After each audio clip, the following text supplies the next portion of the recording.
አንድ ቀን ጠዋት ሲነሱ እጅግ በጣም ውድ የሆነ ስጦታ እንደተሰጠዎት ያስቡ።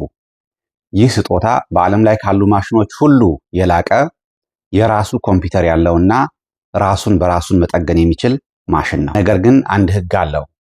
ይህ ማሽን መለወጥ ወይም ደግሞ አዲስ መግዛት አይቻልም። ይህ ማሽን የእርሶ ሰውነት ነው። የዚህን ማሽን የተወሰኑ ክፍሎችን እንቃኝ እስቲ። ጉዞአችንን የምንጀምረው ከማሽኑ ማገር ወይም ፍሬም ነው። በሰውነታችን ውስጥ 206 ሕያው ምሰሶዎች ተተክለዋል።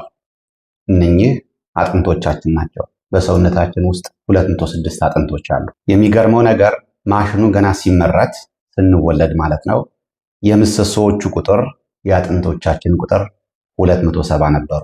ነገር ግን ማሽኑ እየጠነከረ ሲሄድ ስናድግ አንዳንድ ምሰሶዎች እርስ በርሳቸው ተዋህደው ፊውዝ አድርገው የምሰሶዎቹ ቁጥር ወደ 206 ወረደ። እነኚህ አጥንቶች ዝም ብሎ የቆሙ ብረቶች አይደሉም።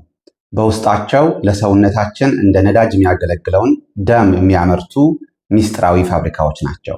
ስለዚህ ደማችን የሚመረተው አጥንቶቻችን ውስጥ ነው። ምክንያቱም አጥንቶቻችን ውስጥ መቅኒ ውስጥ የደም ሴሎች ይመረታሉ። ያለ እነኚህ 206 አጥንቶች ሰውነታችን ልክ አየር ላይ እንደተለቀቀ ጨርቅ ወደ መሬት ይወድቅ ነበር። በሌላ ቋንቋ ቆመን መሄድ የቻልነው በአጥንቶቻችን ምክንያት ነው፣ ወይም በእነሱ ታግዘን ነው። ክፍል 2 600 ታማኝ ገመዶች ወይም ሞተሮች። እነኚህ ከላይ የጠቀስናቸው 206ቶቹ አጥንቶች የሚያንቀሳቅሱ ከ600 በላይ የሆኑ ገመዶች፣ ሞተሮች ወይም ደግሞ ጡንቻዎች አሉ።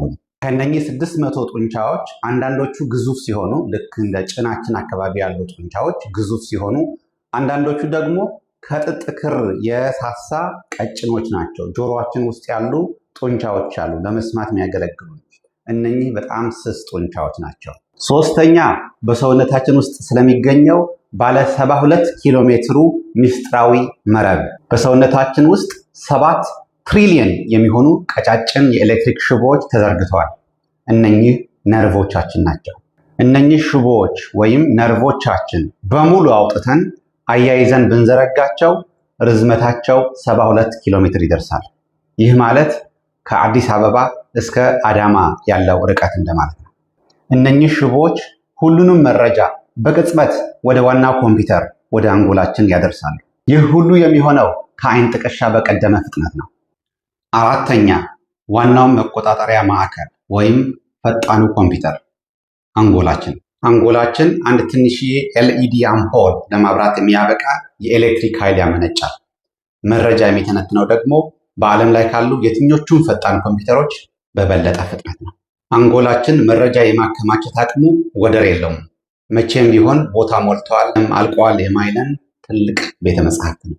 አንጎላችን ክብደቱ የሰውነታችን 2% ወይም 2% ብቻ ቢሆንም ወደ ውስጣችን ያስገባነው ኦክስጅን እንደዚሁም ደግሞ የተመገብነውን ምግብ 20% ወይም 1/5ኛውን ብቻውን ይጠቀመዋል። ያ ማለት ከማሽኑ ወይም ከሰውነታችን ውስጥ ከፍተኛ የሆነ ነዳጅ የሚፈልገው ክፍል አንጎላችን ነው።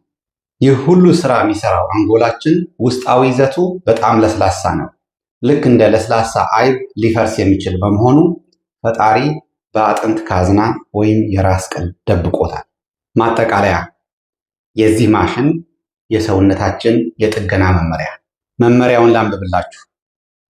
እነዚህን 206 አጥንቶች፣ 600 ጡንቻዎች፣ 7 ትሪሊየን ነርቮች እና ታላቁን መቆጣጠሪያ አንጎል ለዘመናት በጤና ለማቆየት የሚከተሉትን 4 የጥገና ህጎች ይከተሉ። አንደኛ፣ ነዳጅና ቅባት ወይም ምግብና ውሃ። ማሽኑ የሚሰራው በሚመገቡት ምግብ ነው። አጥንቶቹ እንዳይሰበሩ ካልሲየም ያስፈልጋል፣ ቫይታሚን ዲ ያስፈልጋል። እነኚህ ሁሉ ከሚመገቧቸው ምግቦች የሚገኙ ናቸው። መገጣጠሚያዎቹ እንደዚሁም ደግሞ አንጎሎ እንዲለሰልሱ ደግሞ ውሃ ያስፈልጋል። የደረቀ ማሽን የሚዘገይ ማሽን ነው፣ የሚሰባበር ማሽን ነው። ለዚያም ነው ውሃ ሳንጠጣ ስንቀር ድርቀት ሲሰማን የራስ ምታት የሚመታን ኮንፊውዝድ ነው።